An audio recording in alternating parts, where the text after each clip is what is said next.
Hi, Vitaly Mikrikov here. I'm a PhD in medicine. We continue the model on chemical removers.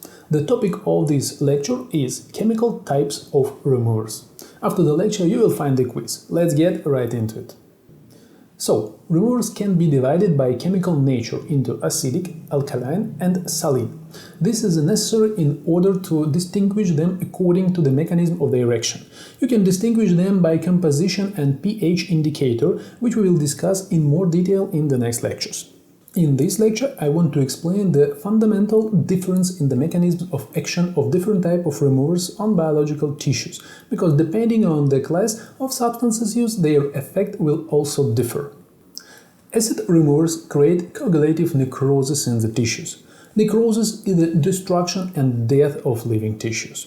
In fact, it is self-limiting damage. The acid causes coagulation of skin proteins, and the damage is limited. The acid does not penetrate further, and the destruction does not extend deeper into the skin.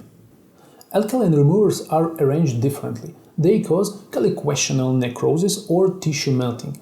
They are more dangerous in the process of tissue melting continues until one of three components involved in the melting reaction ends, either alkali or water or biological tissue. That is why alkaline removers are more dangerous and more complications are associated precisely with their inadequate use.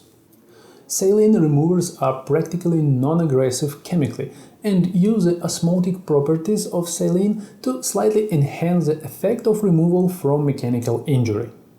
Since more and more chemical removers appear on the market, it is worth deciding what principles to follow when choosing one or another remover. Within the category acid, alkali or saline, chemical removers of different brands and manufacturers differ from each other in their composition and the level of chemical aggression to the skin. In the assignments for this lecture, you will find the quiz to consolidate your knowledge on the topic of this lecture.